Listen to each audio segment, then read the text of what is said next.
But yeah, I definitely like being in there, being active. I train all year round. Like I don't really take big breaks unless I like hurt something. So in most of my fights, I come out injury free. If I do have injuries from like a fight camp, not from the actual fight. That's really fortunate. Yeah, no, I'm lucky. So I want, not gonna win. I want to, I want to take advantage of my health because I know it's not gonna last forever. How old are you now? Oh God, 20 26? Yeah, that's the magic number. No, I'm 34 this year. Yeah. Well, you look great. Thank you. When did you start training? I did my first Muay Thai class when I turned 24. Wow. Yeah, so I called maybe it my... that's a thing, right? Like you don't have the wear and tear of like a lot of people start when they're 10 and by the time they get to 24, they already got they're all MCL up. Fucked up and back's a mess and neck's it probably hurt. stunts your growth too a little bit. I don't know. I feel like something happens. If you cut weight, it certainly does. Yeah. So I didn't really do any sports after I guess middle school, and from middle school through high school to college, and then after college, I didn't do shit. Like I didn't do anything? Nah, I was skinny fat, so I didn't have to. But you didn't work out or nothing? Nah, I didn't work out. Crazy. Yeah, it's weird. If you see a picture of me from like right after college, I look like this little skinny like stick figure, like just soft girl. It's really weird. So like when people see me now, they're like, "Holy shit!" Like people from back then. Yeah. Well, they must be freaking out now. Like she's a what? Yeah, she's in the fucking what? She's a UFC contender. I know. Get the fuck out of here. No, it's Angela? really funny. Yeah, exactly. Like nobody, and I was so different. Well, not different, but I was like super quiet, like all my life, like in high school, especially college. Like I was always just like really shy and really like soft spoken. That's surprising because you're very funny on Twitter. Oh, thank you. On Twitter, you're hilarious. Well, I was always funny. You're always funny, just quiet. Nobody knew it. Yeah, I kept it to myself. I cracked myself up all day.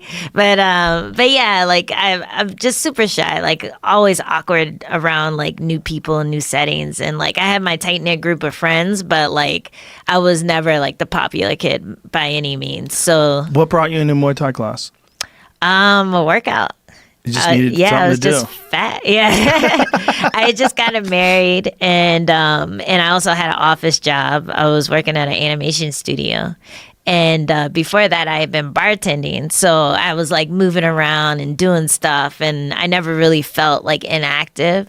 But once I quit the bar job and was just doing that full time, I just felt like fat and lazy and greasy and, everything that happens from like sitting down all day. Yeah. So, I mean, like you do all sorts of shit outside of this just to like, stay happy. Yeah, so, right. Yeah, it was really cool discovering it. Like I was just asking around because I always wanted to learn how to fight. But like boxing intimidated me. I'm like, they're not going to want to deal with me, like they deal with me if I came in when I was like 10, but not now. Some old ass fucking girl wanted to learn how to box. But then people are telling me like, oh, Muay Thai is like really cool, and I was afraid of getting bulky, and they're like, oh no, if you do Muay Thai, like you'll still look really natural, you won't look like you're on steroids. And I was like, oh, okay. Every girl's afraid of that. You're afraid of big shoulders and big arms. I mean, now I don't care. I'm like, bring it on, But back then I was like really worried about looking like a ninja turtle. That's so funny because it's so hard for a girl to look like that without steroids. But you see some girls who go hard, like the CrossFit like girls. Half my opponents. They're just all trapped up. There's a few. There's a few that you definitely know something happened in the past. Something happened. They grew up on a farm. That's the a lot of throwing line. hay around. So you're 24 years old. You walk into a Muay Thai class. When do you get addicted to it? First class, man. Really? First class. My coach, my first coach, Brandon Levi, does Evolution Muay Thai in New York. So that's where you were in New York at the time? Yeah, in New York. Yeah, that's where I went to school and everything. And first class, I threw like an elbow and a knee on the Thai pads. And I was like, oh, because it feels so hard. Yeah. And like, I never knew that I could generate that much power with my like little body. Because I was probably like 150 115 pounds, like wet, soaking wet, you know, at the time. So I was just like, oh my God, like I feel so powerful. And like ever since then, I was just going every day. I was going with my husband. Like we were like getting in shape, learning how to kick and stuff. And it was just like a lot of stuff I never thought I'd be able to do. I was doing it. Like even just throwing a head kick. Like I didn't like try out for cheerleading because I was inflexible. You know, I was like, I'm never going to be able to do this. I can't do a high kick. I can't do a split or anything like that. So being able to get my leg up high enough to kick someone in the head, like it was like a huge milestone for me athletically. I love a story like that where you didn't do shit from like middle school, high school. You didn't do shit till you're 24. And then all of a sudden you get addicted to it. Yeah. It That's was crazy. Always in me, man. And then 10 years later, you're a top contender in the UFC. Yeah. That's bananas. It's weird, but like it makes sense to me because like anytime I tried to do a sport when I was a kid, I would just lose interest. And I think it was because they were all team sports. Like I was on a basketball team, softball, baseball, whatever.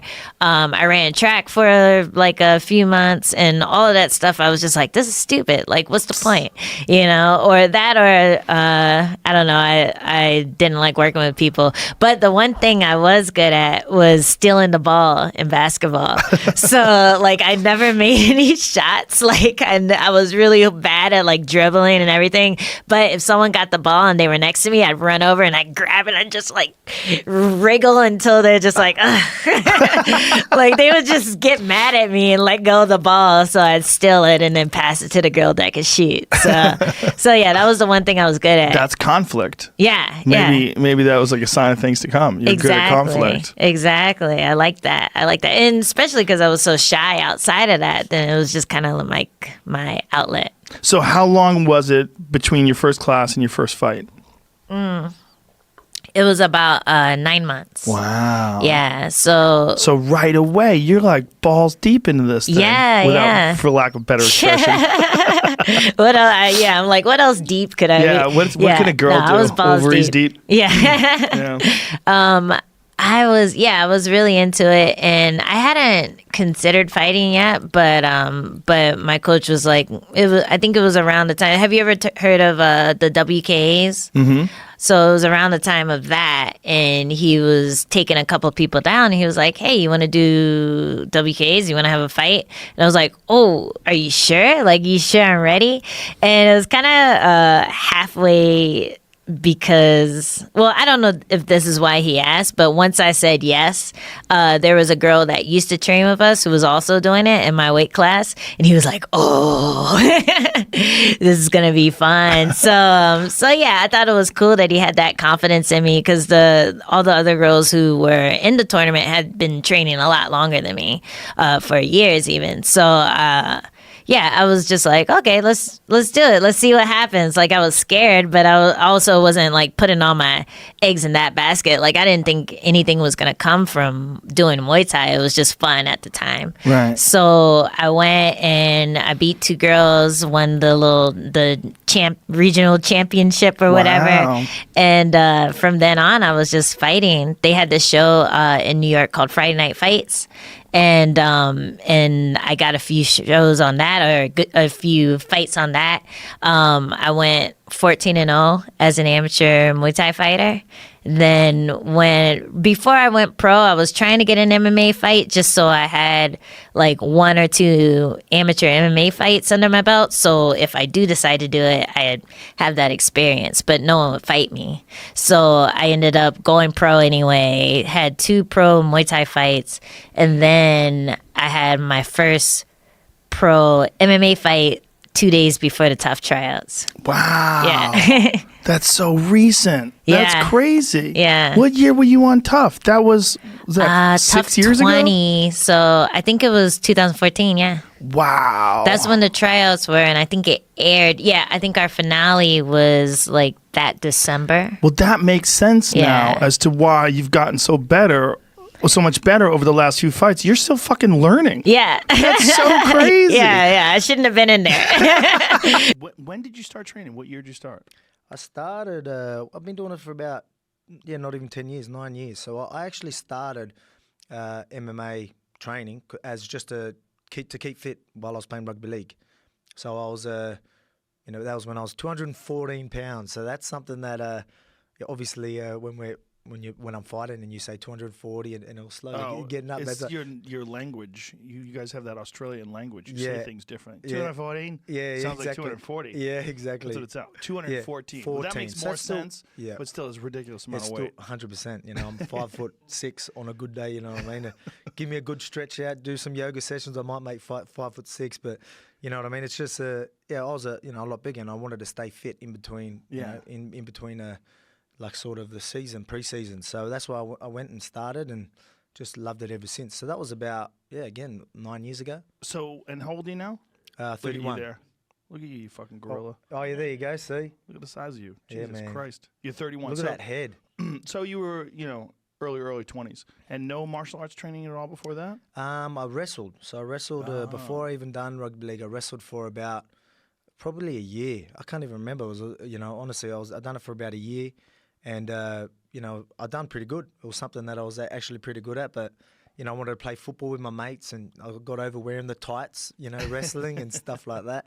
So, it was just something that, I ended up just playing football with my mates. So I sort of gave it up and I was actually pretty good at it. So I won the nationals, obviously wrestling's not as big in Australia as it is over here, but, I still won the Australian Championship twice and stuff like that. But then I just gave it up and started playing football. Yeah. So that's crazy. So you won the Australian nationals twice. Yes. Wow. Yeah. So that was they'd have them every year. And you'd only been training for a year? You'd only done it for a year? Yeah, honestly. I remember we used to have a games night, we call it. It was at a PCY, say Police Boys Club. It's just a local club. Usually they'll have games nights and they had wrestling there. And I just went there one time and the trainer was just like, oh, you should come and do training because I was doing all right. So I just started doing it and then I was actually pretty good. Again, I was always... I literally, come out the mother's womb like this, you know what I mean? So I've been this big since, I've been this big or this height and look this old, since I was 12. So I was always versing guys twice the size of me and, you know what I mean? So I was, older, much older as well. And I used to do well. So that's why a lot of people, thought I was mad, when I gave that up because I was doing so good. And then the same was at rugby league. When I played rugby league, even people thought I was mad giving that up as well because that was something I was pretty good at as well. So what made you decide to make a switch to MMA professionally? Just my last year of football, rugby league. We won the comp. I got player of the match. I scored a 40-metre try, so you can imagine that guy running 40 metres. So it was just a good year to finish on. You know what I mean? I had a couple of fights as well that year. So I was training at MMA and having a couple of fights while I was playing rugby league. Oh, really? Yeah, so that was during the season? Yeah. During the season you were having fights? Yes. So you'd have a game and then you'd have a fight? Yeah, pretty much. Yeah. So it was pretty full on and still working, still concreting. Really? So Jesus So Christ. It was pretty full on. So a lot happening, and I guess that's probably where I get some of my fitness today as well. You know what I mean? I've just always been a bit of a gamer, and that's just something I've always done. But maybe from back in them days as well.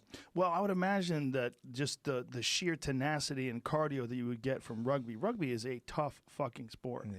I mean, that's what I think Americans should play. I really do. I look at American football. I'm like, take off the fucking helmets. What's up with the shoulder pads? And honestly, I think it's safer.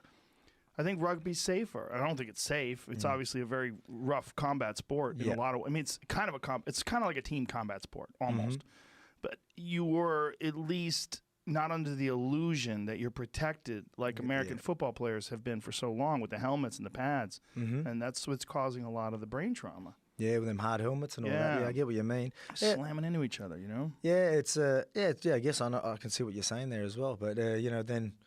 Again, then you're looking at that, someone running at no helmet as well. But I get what you're saying. I actually think, I think you're right. I think you hit the nail on the head with that one. I think they've considered this, but people are so accustomed to football helmets, football pads. Yep. So the idea is to just make better helmets and better pads. But according to the guys who really study traumatic brain injury, that's not really going to help because it's the impact, the head, the brain swashing around inside your skull. That is just so the amount of mass that you have, these guys colliding into each other, Yeah. it's almost unavoidable. Yeah, it's like what they actually when you're talking boxing and that as well. And a lot of people, obviously we got the smaller gloves, Right. but then the boxers they have more padding, but it's just so many more strikes to the head, Yes. day in day out, and they reckon that's actually can be actually worse for you. Yeah, I imagine it is. And then also, there's nothing else. You're not even allowed to clinch. I mean, if you Yep. clinch, they separate you. Whereas in MMA, if you get rocked, you could at least protect yourself. You Yep. know, and if it goes to the ground, you can hang on. You could try to submit someone. You could try to wrestle with them. There's not a lot of options in boxing. Yeah, definitely. So you did well in rugby, and you had a couple of fights while you were playing rugby. What was it? Was it just a one-on-one aspect of it? Like, what made you decide to focus entirely on that? Man, I've always loved martial arts. Yeah, always loved it, and I love the fact that you're in there by yourself. I've always been a hard worker. Yeah, so you could play the best game of your life in say rugby league and still lose. Yeah, Right. you could do everything right. Make thousands of meters, whatever it is. Someone else fucks up. Well, yeah. Again, I don't want to put it out. Put it out. Yeah, well, exactly right. That's sort of even it could be vice versa. I could play a bad game, we could win, but I love the fact that I'm such a hard worker, and I'm always putting the hours in the gym. I'm so dedicated to this sport that so if I lose in that cage, that's on me. Yes. You know what I mean? And I love that. I love the fact that if I am half-assing it, in the gym, you're going to see that come fight time, and I've got no one else to blame but myself. So, I've always loved that. And again, I've just always loved martial arts, even boxing, UFC, even, before I even started, training MMA, I would listen to music and I would, just picture myself winning the world title and the UFC Really? title. Yeah, I've Even always before loved you were it. training? I wasn't even training, it was just something that Wow. I've always loved. I actually started watching it back when, I think, because we had a box, you get the chips and you can watch whatever channel you want. And the pay-per-view was, I probably shouldn't say that, but anyway. So the pay-per-view was on, and I remember watching Tito Ortiz and Ken Shamrock.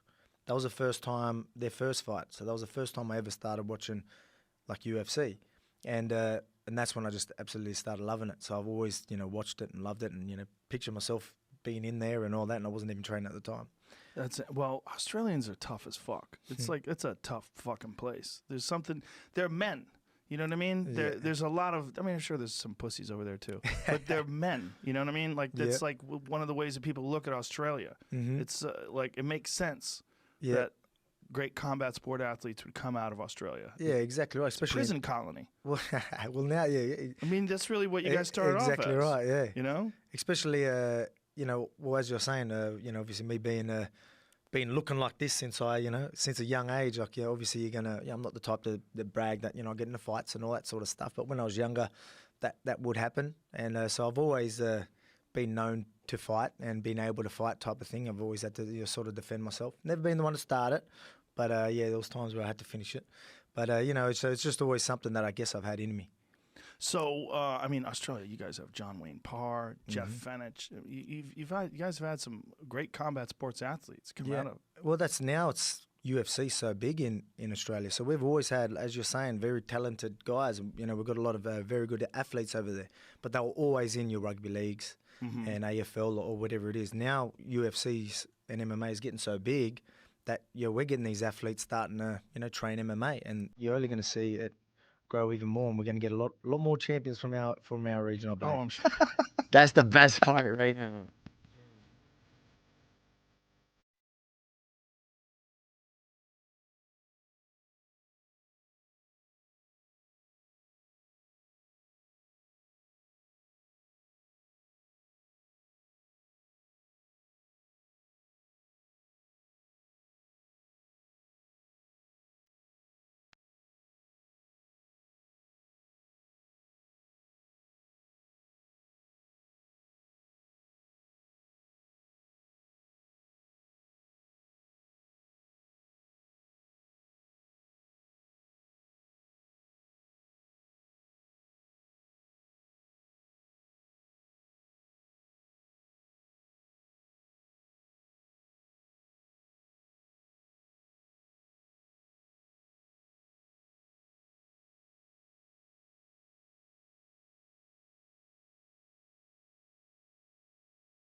So in college now, your athletic career is in order. You're getting your schoolwork in. What was it that made you even consider being an MMA fighter? Ben Askren. Yeah. Funky Ben. Funky Ben. And I didn't even consider. He tricked me. How'd he trick you? I mean, all through college, I had teammates that did MMA. They all wrestled, but when it was over, they all was amateur MMA fighters. Corey, you should try it. Like, your movement and stuff, you're so light on your feet and fast as your weight, you can kill it. But I got metal plate in my leg, bro. I had tore my shoulder, and I got so many injuries, I wouldn't be good. I'd be laid up too much. Like, I didn't like what you think, this and this. Denied it. My senior year, 5th year senior, Ben comes up, he started working with me. And Ben was like one of my main wrestling partners. And kind of like you say with Lemon Chaco, like you got somebody, you go to punch, he's not there. Ben's the same way in wrestling. And I used to try to pick his brain. Like, how do you do this? Like, I'd be dead to right on a double leg, pick you up in the air. I go to take you down, and I land on my face, and you're nowhere to be found. You on my back. Like, how does that happen? That's why they call me the Funk, man. I'm the king of the funk. The same hair, come in practice with sandals, kick it off, put his shoes on. He just looked like a floppy guy. Like, his guy. That's the crazy thing about him. He doesn't look physically imposing at all. My first time going, like, this is Ben. Like, no, I'm about to blow through this dude. Hit him with a double leg, gone. Every time, high crotch, gone. I took him down, I think, one time in my college career. Clean takedown. And then it's just like, what the? And after college, I was like, I want to do the Olympics, bro. And you've been there, but I don't know any freestyle rules. Like, oh, we can work together, whatever. Him and my coach both wrestle at the Olympic level. Working together. And then one day he sent me an address, like, oh, I'm not making it here today, but meet me here at this address and we'll work, blah, blah, blah. Bring your gear. I get up there and it's Rufus Sport, but it's outside of a bank. It's still like it's underneath a bank downstairs. Yeah, I've been. So I'm looking like, where am I going? And I text him like, oh, go to the side. It's downstairs. You're going to see a sign, Roofer Sport, this and this. And I walk down the stairs like, what is this? He must have mats in here or something. And I go in there and you got UFC there doing Anthony Pettis doing a jump off kick, making some photo for the magazine or whatever. And you got like Pascal Cruz and Sergio Pettis. You got Ben Askren. It was a few other, Eric Koch, other UFC guys. And I'm looking like, what is going on? All these guys hitting pads. They got MMA practice. And Ben run out the cage. Oh, hey, Corey, I'm glad you can make this and this. Well, this ain't no wrestling gym. What is this? He's like, oh, yeah, well, I want to talk to you about that. Welcome to the new sport. What? It's like, I mean, I know I heard you say you didn't want to fight, whatever, but bro, I think you could be good. I just want you to try it. If you don't like it after you try it, we'll go back to wrestling. Blah blah blah. This and this. I'm like, all right. And I go to the front desk, and the lady I met at the front desk to introduce me was my wife now. Didn't know that. That's Jenny's crazy. just at my desk, like, what is this? So I get the gear. They give me some gloves and whatever. And I was like, I really don't want to do like the training. All right, sit on the side and watch. I hit the bag a little bit. I'm just watching. And at the time, this is when my mind was already set. You got an opportunity. You got to try it. But I didn't try it that day. I remember driving home. It's an hour and a half drive. Whole drive, I'm at myself like, you a bitch. I'm talking to myself like, you a bitch, Corey. You didn't do that. You had an opportunity. You didn't even take it. You a bitch. I can't believe you didn't do that. So I get home. I tell Ben, like, I'm sorry I didn't try, but I would like to do it again. Like, well, it's good because tomorrow morning, 9 a.m., we up there. All right, get up early, 7:35, motorcycle up, shoot all the way up to Milwaukee. I get there, Duke Roof open the door. Oh, Corey, nice to meet you. I heard about you. This and this. Like, I came yesterday, but I didn't do it, but I want to try it today. I just watched. Like, well, that's good. I'm glad you came. Like, why is that? Like, stay sparring day.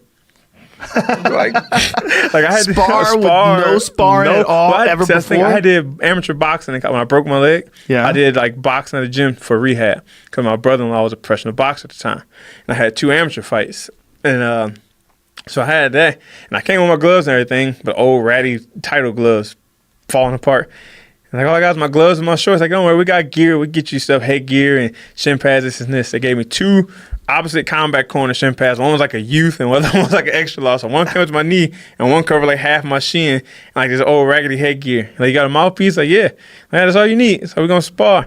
So my first time I go with Ben. So Ben, taking it easy on me. Boom, boom, I punch him. He shoot on me. I defended in MMA. It's different. I can sprawl a lot harder. All right, well, there you go. Now we're going to put you with somebody else. Of course, it's Anthony Pettis. Like, he's too small. I'm like, well, you need to feel like to get kicked. What? Bow! Ah! What the? Like, what the? Ah! He just kept kicking my leg. And I grabbed him. Like, what do you do? Like, I'm a wrestler. I said, take him down. And I took him down. All right, you too big for Anthony. You're going to hurt him. And then he put me with a heavyweight. He said, now I want you to take everything you did. You was punching Ben, and you took him down, took down Anthony. Now do everything with this guy your size. And I fucking just hit him with a bunch of jab crosses, blast double on the punches, like, just grind, didn't even know ground, but just hit him like Donkey Kong. And then stand up and do it again. I did it again. I just kept doing it. And when it was over, he was like, all right, there you go. Your first sparring session out the way. He said, I hate to tell the court, I heard you kept saying you're not a fighter, but you are an MMA fighter. And I can tell you right now, been working with a lot of guys, you could be in the UFC in 3 fights. Yeah, right, whatever. I'm thinking, like, I'm dead serious. In 3 fights, so what you got and your mentality from what I've seen in wrestling, if you put it to this, you could be in the UFC in 3 fights. Whatever. But I like that. I like the training, and I kept coming back, and I never wrestled again. So what year is this? This was 2012, right after college.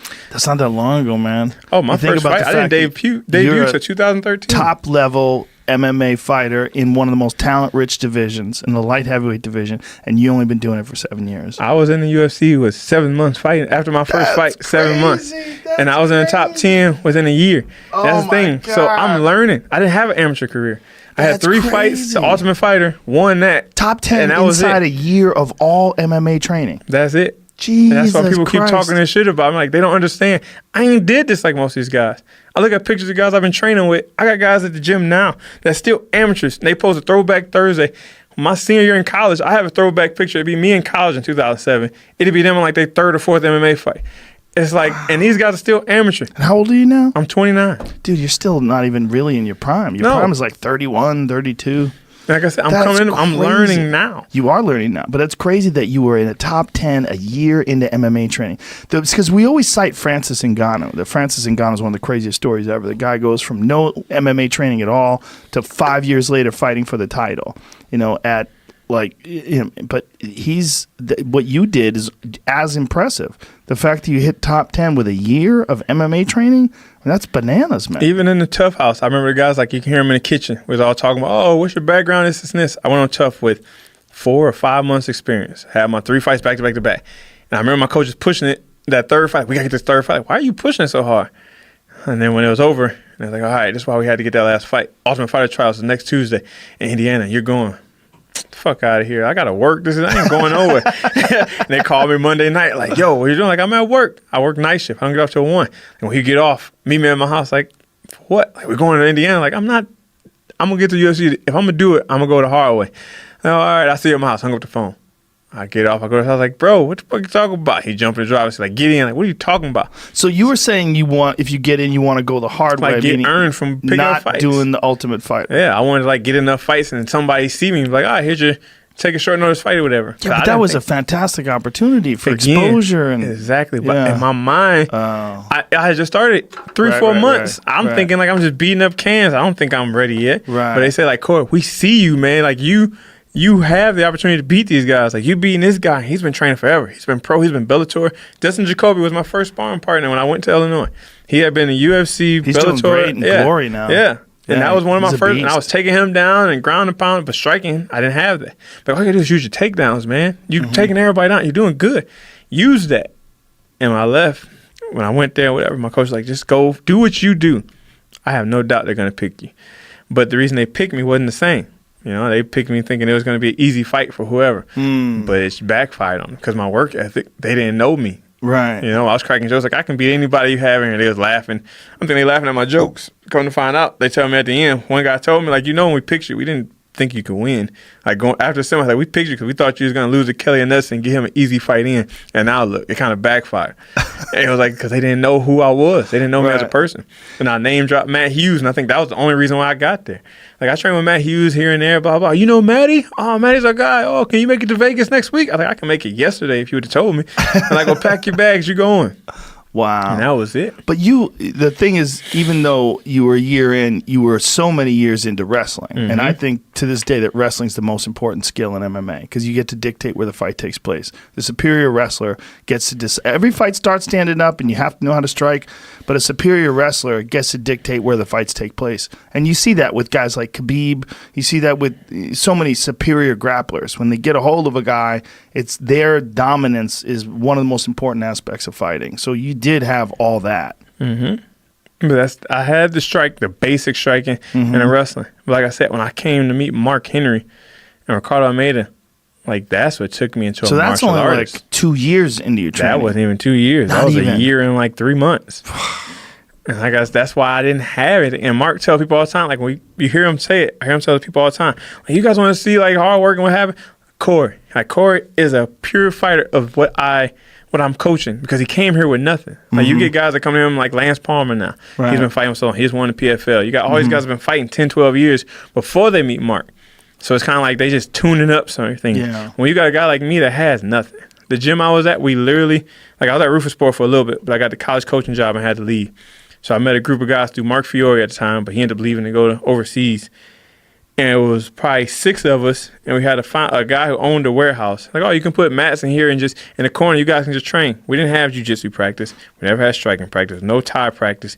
We literally showed up, ground and pound, MMA gloves. We punch each other in the face. We learn how to get out. Sparring, no bitch ass in sparring. I mean, you got injuries, we don't want to hear it. Just beat the shit out of each other until it's over. It was horrible. Wintertime, no heat. We had a kerosene heater about this big on the corner of the mat, and we in Illinois. Oh, like Jesus. down in mid-central Illinois, it's freezing. Oh. -20, we in there, fucking dudes breaking, hit the back, freezing, break the hand. We don't have any insurance. It's us beating the shit out of each other. But we got the opportunity for one of us. It was 3 205ers, but I was the only one that they was going to let to go to the Ultimate Fighter. I had the least amount of fights, but you're the only one that can actually work and make us look good on there. So you get on the Ultimate Fighter, you meet Mark Henry, you wind up winning, and then you go from there, you go and move to New Jersey? Is that what you did? I went home. I had met Ali on the show. You know, I mean, Ali was there every day. He even said, like, bro, your wrestling is good. I like how you good at wrestling. Henzo came on. He said, like, your wrestling is key. That's when everybody let me know. Mark, first thing he said, you're wrestling. They made it known, like, wrestling is going to run this. And even Ali said right then, he was like, I'll work with you. And you don't even have to sign me as a manager, but I'll help you. Like, I help lead you in the right way, what you need, because I didn't have anybody to direct me. I knew nothing. Ben Askren was the only thing I had, but he was in Wisconsin. You know, I'm out here on my own. And Ali, I remember saying, like, if you want to win this show and to be the best you can, brother, you need to go to Jersey. And Mark and him had already texted me, like, you're more than welcome to come out and train whenever you want. By the time I had a girl who had a kid and my family, and the coaching was my dream job, still my dream job. And I love that. You know, I didn't want to leave that for anything. What were you coaching? You were college coaching wrestling? Yep, at the junior college level. And I remember I only made $220 a week, but I worked other jobs to make my dream a reality. That's what I wanted to do and fight. And I was like, if you want to be the best, you want to win this show, the best opportunity you got, man, you need to go to Jersey. Like, I know you got guys there, but even my guys told me after the show, you need to leave because we can't do anything for you. But I didn't want to. I was so grounded today. I didn't want to leave that. That's what I knew. And when Ali said, bro, you got to go. Like, I can never live in Jersey. It's too fast-paced. I'm a country boy. I like outdoors and this hunting and stuff like that. Like, you need to get to Jersey, brother, if you want to be the best. If you don't want to be the best, stay where you are. I remember telling my mom, like, I said I need to go to Jersey. My mom said when I was in high school, my senior year, she said, if you get the opportunity ever to leave, I want you to go far away. Did you think about going anywhere else, like going to Rufus Sport permanently? That was a thought. Yeah. That was a thought, but they didn't have the wrestling. But that was about it. You know, I'm a wrestling base, and I fell in love with the way Frankie and them train. I love that. But I was looking for something like that. Mark Fiore had that, but when he left, had nowhere else to go. And I was thinking, my mom said, if that's what the best is, you need to go be the best. You know, my brother was like, yo, let's go. You from military background?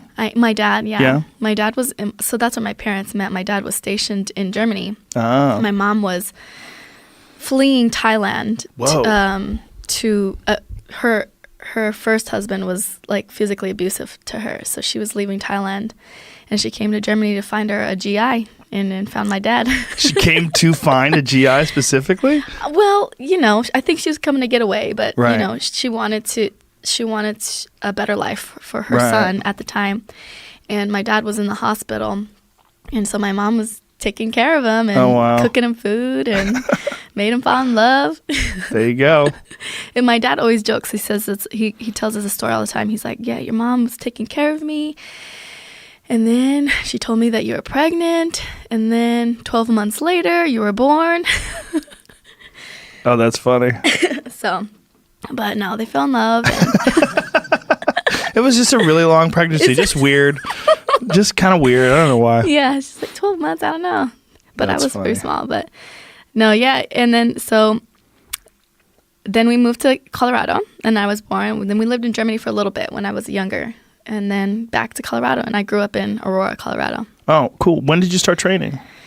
Probably around 10.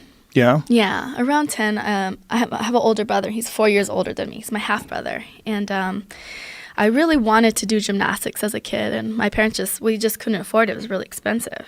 And so my brother found a little karate spot at the church just across the street. And it was a community karate thing. And so it was something that all three of us could do.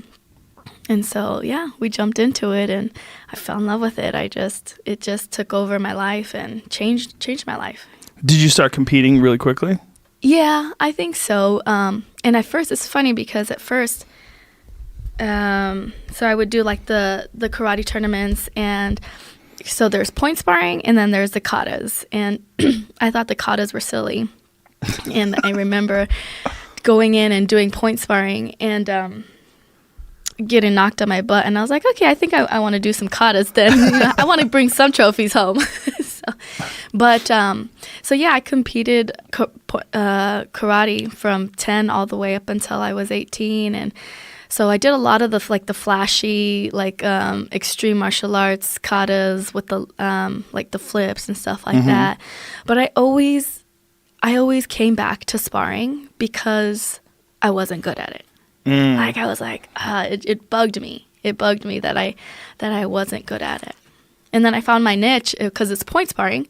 So you get two points to the head for kicks to the head. So I would just sit back and let him come in and just kick him in the head. Kick him in the head a couple times and win the fight. So how did you go from that? Did you go from that to kickboxing, or did you go right into MMA? Like when did you start training MMA? So I did karate, and then I got my black belt in karate. What kind? American Freestyle. And then, so I think around 18 or 19, I was kind of just exploring, doing a couple different things. So I did wushu for a couple of years, and I competed in wushu. And then I did a little bit of Kempo, and then kind of dabbled a little bit into kickboxing. And so it all kind of just happened pretty strangely. I was in college, I was working at Hooters, and I was doing all these little side jobs, doing photo shoots for this and that. And I was a ring girl for an MMA show. I had never seen MMA. And I remember just walking around the cage and thinking, man, I want to be on the inside. That looks cool. I think I could do it because it was mixed martial arts, And I remember talking to a promoter, and he kind of laughed me off and was just like, whatever, you're a ring girl. And it was a smaller local show. Donald Cerrone was actually fighting on that show, and he overheard me. Yeah. And so he came to my work at Hooters, and I wasn't there, and he was just left me a note. If you're serious about fighting, get your ass in the gym. Wow. And where was this? This is in Colorado? In Colorado. Mm-hmm. And then I went to go train. I went to go train with Donald, and we gym hopped from place to place. I trained with Dwayne. I trained with Trevor. I trained with all the guys. Wow. And and so I took a couple smokers. We'd drive around the region and took a couple smokers. And then it was at that point when I was still in college, and I just was not happy in college. I was kind of wandering around aimlessly. I was really successful in high school, and it just didn't transfer over to college. I got good grades. I was 3.8. I was going to DU, but I wasn't happy. There was something missing, and it was the martial arts. It was a big part of my life. And you needed a real challenge. You needed something physical too, probably, right? Yeah. I would imagine that someone growing up doing martial arts as long as you did, the thrill of using your body and moving around. It's that. It's so important. Once you do that and you compete and it becomes a part of you, the idea of sitting in a classroom all day and then eventually sitting in a job all day was probably not that compelling. Yeah, I think so. I think that I was losing myself. What were you going to school for? I was going to school, so I was double majoring in theater and sports science. So I was majoring in theater because I got a scholarship for it, and I was doing sports science. I wanted to be a physical therapist for a sports team or something like that, or even a martial arts team. But so I decided to take a little bit a break from that. And my grandma was sick in Thailand, so then I told my mom I'd just go with her for the summer, and we went to visit my grandma in Thailand. And while I was out there, I went to Sit Yatong Muay Thai camp, and I absolutely fell in love with it. They made fun of me because of my karate kicks. Yeah.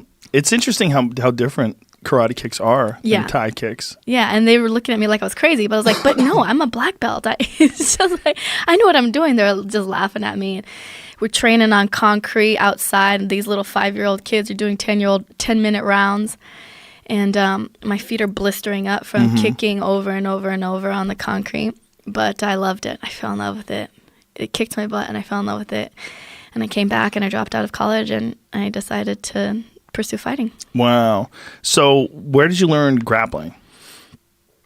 So my first MMA fight was kind of just, it was supposed to be an amateur fight. And like I said, I was training with Donald, and he was training at a school in Vail.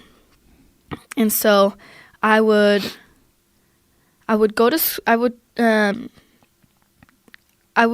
work on the weekends and then drive up to Vail and train my grappling and all of it, like all of the MMA. And so you basically trained MMA together. Like you didn't take specific grappling classes, but would imagine that was the thing that you needed to concentrate on the most, right? Mm-hmm. Yeah, and I figured, okay, it's my pro debut, or it was supposed to be amateur, but the girl that I was supposed to fight fell through. And the only girl that they had available was already pro. She was like 2-0 pro. And of course, you know how Donald is. He's like, whatever, fuck it, just do it. And so that's a good Donald accent. So I was like, all right. I mean, we've been training, so I literally had 4 weeks in my like throughout my karate career. We would have grappling nights when we would do grappling, but it wasn't anything like substantial. So yeah, 4 weeks of grappling training, and I figured, okay, you know, I'll just use my stand-up to win the fight. And she was swinging from way back here and trying to take my head off. So I ended up taking her down. I ended up taking her down like 6 or 7 times. Wow. and winning the fight by taking her down and ground and pounding. That's crazy. Yeah, it was crazy. Did you say while you were doing it, like, wow, this is so weird that I'm doing this? It was, I wasn't thinking at all. I was just in the moment, having the time of my life. Were you thinking that this was what you were going to wind up doing, like professionally? Or were you just thinking, I can't believe I'm doing this? Yeah, that's exactly what I was like, this is so much fun. It was at the Broomfield Event Center. I don't know if that's still called the Broomfield Event Center in Colorado, but yeah, I think a bank owns it now or something. Yeah, they always change names. It was so much fun, but never wild. In my life I thought I would be a top UFC contender. Never. And on your way, your goal is to be the first mommy. Yeah. To ever win a title. Yeah. That's possible. 100%. You're in the hunt right now. Like, what are you ranked? I'm ranked 7th, but I don't think the rankings are anything. They're weird. They're weird. Yeah, there's like sometimes someone will beat somebody and then that person's still ahead of them in the ranking. I'm like, explain that. I don't understand the rankings at all. I feel like I've won my last 3 fights and I've gone down in rankings. What? Joanna hasn't fought and she's gone down in rankings. And some of the girls haven't fought and they've gone up in rankings. I just think the rankings are crazy. Usman and Colby will make space to throw punches, which could get them in trouble against somebody like him, because his power in his left hand is fucking nasty. It's fucking ridiculous. Like if you pull up, if you see the fight with him when he wobbled or dropped Nick Diaz. Yeah, Nick Diaz don't get dropped the shit. I know. Like that. But how crazy is Nick Diaz? Nick Diaz forced him into a dogfight. That's just forced him into a dogfight. And that was one of the most freakish, weirdest knockouts. It was amazing. But the thing is, that was when UFC had first taken over Strikeforce, and I was sitting there cage size, and I'm thinking to myself, this is hands down the greatest MMA 1-round fight I've ever seen in my life. It was amazing. It was amazing. He just wore him out. Yeah. He just put that fucking Nick Diaz pace on him and wore him out. But when he clipped him and rocked him and dropped him, I was like, oh my God, Paul Daly's going to stop Nick Diaz? This is crazy. This is nuts. But just the fact that Nick fought him that way. Yeah. I mean, Nick didn't try to take him down. Nick didn't try to submit him. He just went after him. Just like, come on, let's do this. But let's not forget the history of Nick Diaz, man. Yeah. It all started with Robbie Lawler. The history of Nick Diaz started with Robbie Lawler. Like, come on, motherfucker, I got this. Yeah. And that's what elevated him to that next level. I called that fight. He walked into the octagon and started yelling, Stockton, motherfucker! Stockton! And And Robbie Lawler's like, what is happening here? Yeah. Like, what is this? Like, Robbie Lawler was this dark destroyer. Everybody was scared of him. He was a spooky dude. He was flatlining people. And Nick Diaz, not only was he not scared of him, he was talking mad shit to him. He was fighting him. He's like, what, bitch? What we doing, bitch? What we doing, bitch?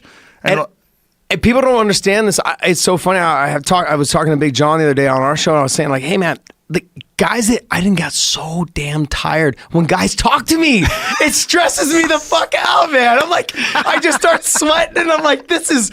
Shut the fuck up. We're supposed to be fighting. I couldn't believe it. I was like, dude. Do you remember when Nick Diaz did that to Frank Shamrock? And Frank Shamrock was like, I can't believe this is happening. Because it's usually Frank that does it. Yes. I trained with Frank for years, and I'm like, I'm in his guard, and he's like, come on, Josh, get up. Like, throw punches, do something. I'm going to fucking sub you. I'm going to do this. I'm going to do that. And you're just like, shut up, man. I just want to punch you harder, and it makes you more tired. And the fact that Nick was doing it and out cardioing him. Yes. Frank's thing was always be in the best shape so you could put, like when he beat Tito. Yeah. Just put that pace on him, and Tito couldn't keep up, and then he finished him. Yeah, Frank was not the same guy when he fought Nick at that time. But let's be real, like at that time, like it was awesome to see somebody like Nick do that. Because Nick, though, if you recall at the end of the fight, he picks Frank up. He's like, you're a fucking legend. Do not sit down there like that. You're a fucking legend. And that's what people talk to me all the time about my fight with Nate. And I say, look, man, I have nothing but respect for both those guys. Those guys are fucking animals. Not only are they animals, but what I love is I love people. We were talking about Big John being a good guy before we came on the show, and Big John McCarthy. And I said, absolutely. And when I think of guys that are good guys, I think of guys that stick by their friends no matter what. Yes. You got to remember that brawl that happened on CBS, right? We were talking about that as well. That brawl with Mayhem Miller, Jake Shields, Nick Diaz. But guess what? That whole scrap pack, they die for each other. Yes. And you can't knock friendship like that. And I look at those guys, and they're really good people. From Gilbert Melendez, his wife Carrie, Nick and Nate, and Jake. Jake's like still one of my good buddies. Gil is as well. But even though I don't talk to Nate anymore, really, but it's still, I have nothing but respect for those guys themselves. They did it on their own, and they're fucking amazing. I will buy their pay-per-view every single time they fight, no matter what. Agreed. And, Nick Diaz changed the game in terms of his elite cardio. He did something that was a new thing, and that new thing was, he's not going to hit you with 100% power. He's going to hit you with 50%, but he's going to hit you twice as much, and you're never going to get to breathe. And he's going to stay on top of you, and he's going to talk to you the whole time. So he's going to fuck with you psychologically. He's going to disrupt your breathing by constantly hitting you. And then once he realizes you're hurt, then he's digging to the body. Then he's putting it on you. And on top of that, black belt jiu-jitsu skills, really good wrestling takedown defense, fucking chin made of iron, and an unstoppable will. His will to beat you was just unstoppable. When Nick was at the top in Strikeforce, to this day, I think he's one of the best fighters that's ever done it. Yep. To this day. No, I agree. I think a lot of that unstoppable will, though, comes from him doing triathlons. That's that desire. Like, hey, I cannot stop, otherwise I lose my time. And I'm only got 5 more miles or 8 more miles until I get to the bike, or until I get to the run, or until I get to I'm done with the swim. Those are things in your mind as an athlete. You're always thinking like, I'm almost there. Yes. Okay, I'm only going to run till the 2-minute mark. Okay, I'm only going to run to the 5 minute. You set goals for yourself as you go. Shit, I smashed a goal. Okay, one more goal ahead. Those are the things that top athletes do, and I feel like that's what he's done with his career. He used triathlons to help get him there. Yes. He was always good, always nasty, like good jiu-jitsu, great, phenomenal guillotines. His game has always been really good. When he upped his game in in boxing and the pace, like you're saying, just the touch, now bam, bam, touch, bam. That's next level boxing that we hadn't seen in MMA at the time. Yeah, and sparring with Andre Ward on a regular basis too. I mean, he did. Look, he did really change things. He really changed things, particularly with that fucking cardio of his. He has some spooky cardio. It's like they think that about football helmets too, that they would actually be a safer game if they couldn't clash heads with a helmet on. That they wouldn't do it. They wouldn't play like that anymore. That's just not true. Them clashing skulls is not safer. God, could you imagine if they... But the idea is that the only reason why they play that way is because the helmet's in the shoulder gear. Yeah. But if you took that stuff away, they wouldn't play like that. Yeah, back in the day, they barely had any pads in, the 30s or 40s or whatever when they were playing with those little tiny helmets. Bro, that game, if you were an outsider, like if you didn't know how big it was, like if you didn't understand anything about the cultural significance of football, and they showed you all the brain damage, and they showed you what it is, you'd be like, oh, yeah, make that illegal. Yeah, probably. If Stop anything it. should be illegal. Yeah, stop doing that, kids. Yeah. It's too constant, Don't run into each other. Don't smash heads. That's crazy. The concept of defensive offensive line, just the idea that is the funniest thing. As soon as you say go, just clunk heads with another human being. But of course, we don't speed. want it to be illegal, and it's a fun thing to watch, and it's a great way for some guys to make a fuckload of money and weigh the risks versus the rewards. Yeah, but then a bunch of middle schoolers are snapping their necks, and my kid will never play football. Oh yeah, it's I get it. But where do you stop? They could legalize MMA with that justification. Well, with MMA, I don't want that to happen. It's because we punching and kicking is so inherently violent. That's we see it as being this violent act, right? That we go, oh shit, fighting. That's like crazy. That's the most violent sport. But it's so much less of a dangerous sport than football. Football, these guys are just running head first at each other, and every one of them has major issues. You also get blindsided in football. Yep. You know, you'll have your eye on someone and then you get head to head taken out from someone else. That doesn't happen as much in MMA, but I mean, when people get like head kicked, knocked unconscious, that's not good for your brain. No, but how often are football players bad. being concussed All just the per time. game, like just smashing into each other, and then they get up and they just do it again and again and again. Well, now they're a little bit stricter, I think, on like if you get a concussion, they won't put you back in, at least the way they used to, like when I was a kid. But it's still happening. But I think all fighters the time. are getting concussed once a year. If they're getting knocked out once a year, I mean, But there's also subconcussive trauma. Yeah. Which seems to be the problem with CTE. It's not just the knockouts; it's just the thumps. Over and over Constant again. Thumps over and over and over. And over training, time. sparring, these guys. They think that's the real problem. That's why also soccer players are getting it. Right. Soccer players are starting to get CTE. So what's ball. worse, like getting like a Conor McGregor one-punch knockout, or fighting Nick Diaz and just getting like It's a good for question. 5 rounds? You're probably better off getting one punch. Yeah. Flash knockout's probably the better than. Yeah, you're probably better off getting dropped. Just getting beat up by Nick Diaz for 15 minutes would just suck. Wasn't that the actual? He's just jarring you. Wasn't the initial argument about MMA being safer than boxing is that it's not so much so, with the gloves being bigger in boxing and all that stuff, that's actually worse because you're going to keep taking too many shots. Standing 8 count as well. You can get knocked down and then get up and go right. You'll be concussed and like, all right, keep on fighting. Whereas in MMA, they'll stop it if you're not defending yourself. That's probably definitely better. Yeah, the thing about 8 counts and 10 counts, but people have gotten off the deck and had amazing performances, so you'd never want to stop it. Like, look at Tyson Fury. Gets off the deck twice against Deontay Wilder. In MMA, that fight would have been stopped. Right. So it's like one of those things, particularly the last round. When he dropped him, he would have definitely punched him a few times and he would have been out cold because he was flat. Flat on his back. In MMA, that would be the end of the fight. And we are lucky it wasn't, because he got up like a fucking superhero and even won the rest of the round. He outboxed him for the rest of the round. He survived the initial barrage and then started catching him as he was coming in. And as Deontay was being reckless, he caught him one time, like stung him. And you're like, holy shit, he's winning this round now. Like, he's winning the rest of the round after getting almost obliterated. So there's an argument that that's better. The crazy thing, entertainment value. But the crazy thing from the CTE perspective about boxing to me is that people will get hit and then they get hit and grab someone because that's just everyone's instinct, and they grab them, and then you have a little ref who goes, no. Keep punching at the heads. Like, don't do anything to avoid from it. No. Step it back out. And then and that in MMA, you'll see a lot. Someone get hit, and then they get into a clinch, and you get a few minutes in a clinch where they're kind of like, okay, I'm not taking head damage right now. But the smart thing about that is that's how you're supposed to fight. Like, you're giving people options to defend themselves. It shouldn't be you can't defend yourself other than punching back. That seems kind of crazy. Like, but I could grab them and just stop these punches. No, against the rules.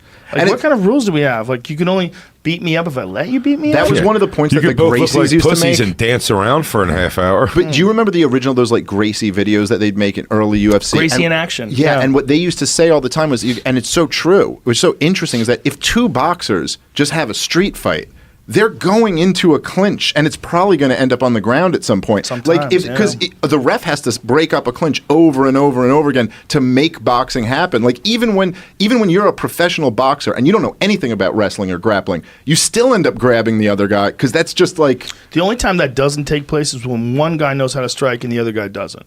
And you see a lot of those videos online where 2 dudes decide to get into some sort of a street altercation, and one guy actually is like a boxer, and he clap, and he catches the guy, and the guy falls and bounces his head off the concrete out cold. There's a bunch of those videos. Yeah, that's bad. That's different. See, the thing about the Gracie Jiu-Jitsu is, like, you got to always be aware there's people like that out there. There's always guys who can punch you in the face. And if they know how to wrestle too, and they can keep you away and just keep punching you in the face, You better know how to take them down. You just don't know, dude. something. Fuck, dude. 2019, you have no idea who knows now who people what. know shit. You gotta look at their ears. You gotta look for little signs, like look in their eyes, Look at shake the their size hand. of their necks. Yeah, dude. Like dudes with skinny necks aren't getting choked. But yeah, as far as like skill, like definitely, you don't It's know. a weird time for fighting, It's like, and I like both kinds. I like just stand up only fights.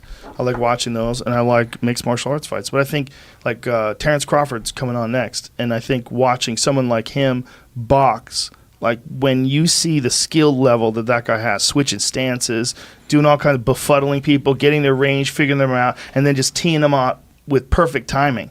Like that's almost only possible, that kind of artistry, if there's no wrestling. Right. If there's no leg kicks, if there's only the boxing. That's the only way you see that. Like that kind of like beautiful combination. Because otherwise you would do other shit too. Yeah. You would leg kick, you would try to take them down, and that. So like the level of dominance that a real Floyd Mayweather, a real world champion boxer has with their hands, it's hard to really appreciate until you see it live and you know like what you're seeing. Like if you're in the building with a guy when he's beating somebody up when they're sparring. It's like you go, oh, like this is, you guys are playing two totally different games. Well, yeah, boxing, it's like, I literally look at boxing as like very much a sport. And I think MMA is the closest thing that we have to competitive fighting. 100%. That's sort of like the difference. It's, all things considered, it's still not fighting. You can't grab somebody's fucking balls and yank them off their body used to and be bite their able to. nose. I know. You used to be able to You used to happen. not be able With the to Joe bite. San who got you couldn't bite and you couldn't eye gouge. Hit him with a fucking trash can And then it lid. became you can't fish hook. And then, but you used to be able to punch the balls. There was a fucking great video of Keith Hackney fighting Joe San. Yeah. Joe San got him in a headlock, and Keith Hackney's just hammering his dick. I mean, full blast Over and over punches again. over and over. And you see like Joe San's like going into shock. He takes a few of them, and he's like, I'm not letting go of this choke. Headbutts And then by were like the legal? fourth, fifth dick punch, it's like, this is Yeah. all over, man. It's over. He That was was- a drained Was man. it, was it Chemo? Was he headbutting Hoist Gracie? Yeah, Yes. he headbutted him a bunch. Yeah, Yes. dude, that was fucking brutal. Yeah. Brutal. There was a lot of headbutting back in the days. It was an effective weapon, and it makes us like, oh, that's awful. But Small finger locks But there's never, all right? these other bones. How come you're allowed to hit with these bones, but you can't hit with that bone? Yeah. Also, I would Seems- rather be headbutted by a guy that I don't give a shit. There's not much technique in headbutting. I would rather be headbutted than be head kicked by a dude who knows how to head kick. You think there's no technique, but there really is. There's guys that spar and they fight in Lethwei, and Lethwei is a type of Muay Thai where they put ropes over their knuckles. That's the only thing they have, and they're allowed to headbutt, and it's some wild ass shit. And they do headbutt combinations on the pad, like they'll do tap tap bang. They'll like use their head and train it. Wow. And learn how to see if you can find that Lethwei. Weiluth. You know who does commentary for it? Is our friend Robin Black. He does commentary for Lethwei, but this is a brutal form of Muay Thai where you're allowed to headbutt. Because they already elbow, and I think they're thinking, well, if I can knee and if I Knee, can punch, yeah. I can do all these things. Why can't I headbutt? It's right there. His fucking face is right there. Just ah! Well, you remember what Mark Coleman used to do? Like, he got a few Oh, yeah, UFCs man. in before the headbutts were illegal. Dude, And he would smash people with the headbutts. So here, look at this dude. Look at this combination. Watch this. So this is a Robin Black breakdown. When this dude goes off to the side, pushes the dude's head away, and then immediately comes in with a perfect headbutt. Boom. He's just slamming him in the face on purpose with the top of his head. So he's trying to hit like his eyes and his nose and the soft tissue. He's trying to hit that with the hard part of his forehead. Watch Yeah, I this. think See that will do a lot more Bang. damage than a fist. Dude, I feel like a just dropped headbutt Look at it. He only dropped works him. 1 out of every 1,000 times. No, man, no. This guy does it a lot. And if you do it this way, the way he's doing it, you're taking a really hard part of your forehead and you're smashing against a soft part of the eyes and the nose. This part of your forehead is hard as So hard. fuck, man. Yeah. Most guys who break their hand in fights break their hands on Top of the head, foreheads. yeah. That Top of was, the head, especially boxing.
This is the thing. When guys are that talented, there's so much, like, they're playing with their.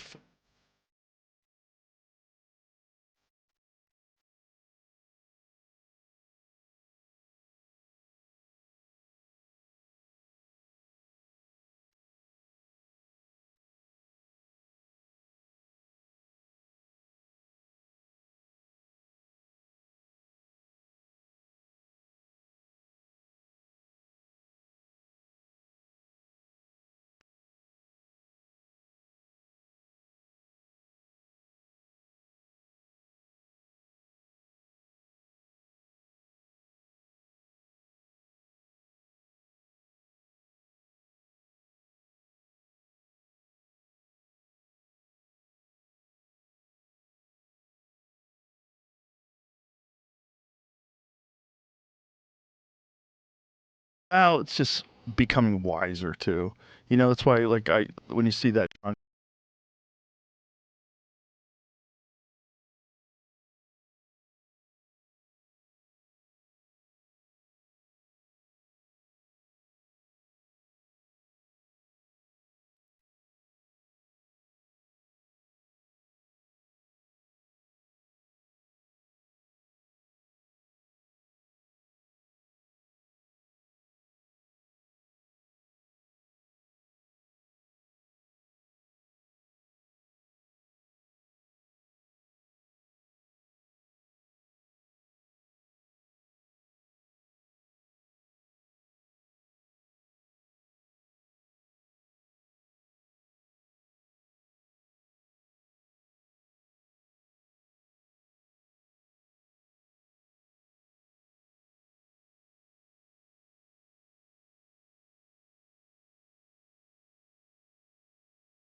But I remember when I'm old enough to remember when Cassius Clay beat Sonny Liston. Yeah, beat him twice. He was like 8-1. That was another fight where a lot of people thought it was fixed. The second fight, The second one, fight, Lewiston, Maine. Yeah, The hidden punch. Well, it was you could see the punch. They called it a phantom punch. You could see the punch, but it was like he called it an anchor punch because it's like as Liston was coming forward, he dropped it down on him like that, and a lot of people say it didn't land, but you could see his head react. It definitely landed. The question was whether or not he decided to stay down once he got hit, and I think he did. If you watch it, just doesn't look realistic. Like if you watch when he goes down, the way he went down seemed maybe legit, but the way he stumbled around, he didn't stumble around like a guy whose central nervous system got jacked. Here, we can watch it right here. Oh my God. 1965, Wow, what a great baby. producer you've He's got. the best. Watch this. Look at this. Bink. See, that's a real punch, 100%. And him dropping is real, too. There's no doubt about it. The question was whether that was enough to take him out. Look at that. Bink. It could have. But watch the case. See if you can find the knockout, Jamie, because what's crazy about it wasn't him dropping him, because I think that was legit. What's crazy was how afterwards he stumbled around like he couldn't move, like he couldn't get up. It just didn't seem real. We just had it there. That was like a long explanation. I don't know if they're going to show the actual thing. It's like interviews and stuff. They just showed him trying to get up. That guy looks like Kevin Spacey. I don't know if that was the actual. Wow. Here it is. Here it is. Play it. Watch. Here's the punch. Boom. Now watch. He goes down, and he just sort of laid down on his back. And then he kind of stumbled around and acted like he couldn't get up. They just keep showing it over and over again. It was 100% a legitimate punch. And people who say it's not, they've never seen people get KO'd. Because people get KO'd in all sorts of weird ways. It doesn't really make sense. Like, it's a human being getting punched in the face, weird shit happens. Especially you get punched on the jaw. Like, people get touched with, like, a jab sometimes and they go out. It doesn't make sense. And also sometimes, here it is, it's right here. It's also sometimes it's weird because you might have gotten hurt real bad in training. So a lot of guys come into these fights and they're already injured. They just, boom, right there. Now let's watch him stumble around. Right. So he goes down and he lays down on his back. See, this is where I'm not buying it. This just seems like horseshit. But I could be wrong. Now he's stumbling. See, like right there, that seemed like he decided to stumble and go down. And he's trying to get back up. I could be wrong. I could be wrong, but I'm not buying it. And so the referee was Jersey Joe Walcott, who's a very famous champion of his own. Yeah. Now they stopped the fight. Now why did they stop the fight? I don't know. I don't remember. Well, you know, in the first fight, 5th round, I think it was, Liston put some white stuff on his gloves. Yeah. And he blinded. This is how crooked the game was. He blinded Ali. Yeah. Cassius Clay. So Liston wasn't above, you know. Cheating.